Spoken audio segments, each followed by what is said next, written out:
was like, obviously I was primary school and secondary school, I'd done a leaving cert and all that stuff. And, I was a good kid. I always was a good kid, and I will say that. I had a wild side to me, as I said. I was a bit wild, I was always this loud and energetic person. And like primary school was grand. I went on in primary school, and I was a massive football head. I loved football. Football was like, to me, it was like my first addiction. All I wanted to do was play football, football, football. Are Because we talking about it got Gaelic football or soccer? Gaelic football, yeah. Can I guess your position? Gaelic football, yeah. Can I guess your position? Work away. Right half forward. Yeah, number 12. Is it? Yeah, wing forward. Yeah, swear to God. That was a fluke, James. Yeah. No, we'll give you that. He the right half forwards headed him. Jesus Christ. Yeah, but like,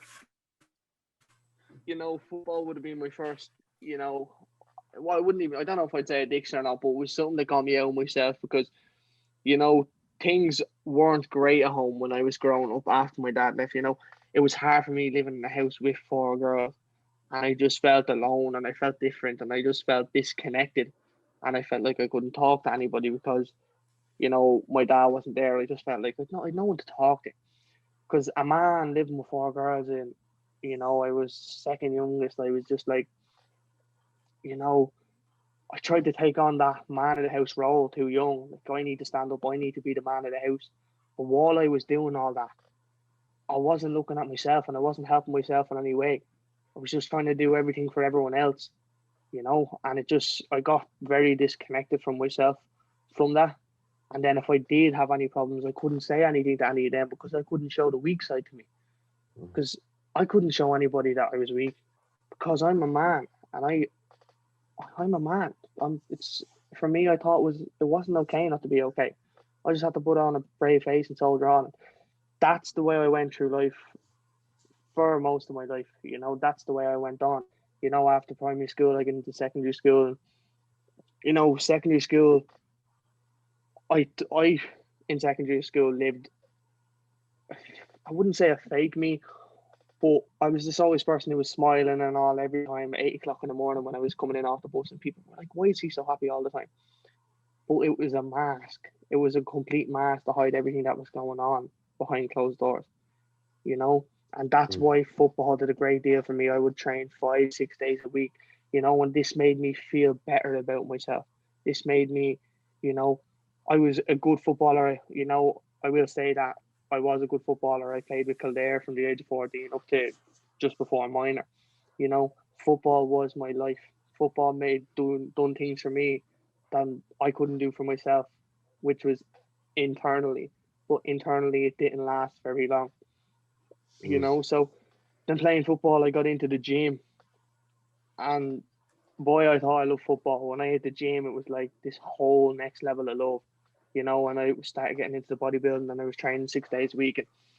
And, I train in the evenings because I'd want to get out of the house and stuff like that because I couldn't be alone. And, my little sister was born during all this, and that added another girl to the house, and which I love my sister from the bottom of my heart, and her father lived there now. My mom and him got together, but I would have never seen eye to eye to him, which didn't make things any better, So I was just sort of lost, I was just lost in myself, and that's what bodybuilding done for me. Like, I wouldn't say I wasn't a massive bodybuilder, but I trained and I trained and I trained, and I always wanted to stay in good shape. And I was always putting up inspirational things and all this stuff up to try help everyone else, but still, again, I was not helping myself. This whole time there was nothing done for me. It was show them how great you are, put on this mat, be big, be strong. But if someone had to come up to me in school and say, Conor, are you okay? I probably would have burst out and cried. I probably would have just broke down and be like, I'm not okay. Nothing's okay. Absolutely nothing is okay. Yeah. This is how I feel and blah. And I could give you a story. I could write a book about how I felt back then. But I couldn't, because I thought it was not okay not to be okay.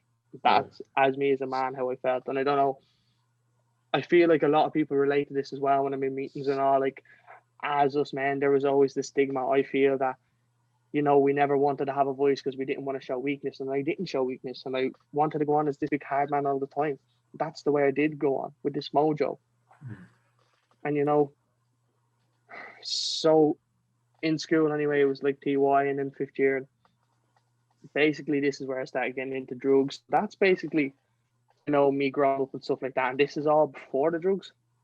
That's, you know, basically how my life sort of went. And I would have been into a lot into self-harm and stuff like that before I even got into drugs, you know, because I felt like I could do nothing right, and I felt like I was this heartless man. And I remember nights I would be, you know, cutting myself. And I remember one night especially, you know, I started cutting into my heart, and I said to myself, you know, I want to cut into my heart and see if I actually have one, because that's how heartless I feel. And that was the position I was in without the drugs before they even started, you know. So that was the disconnection I had, you know. I was very disconnected growing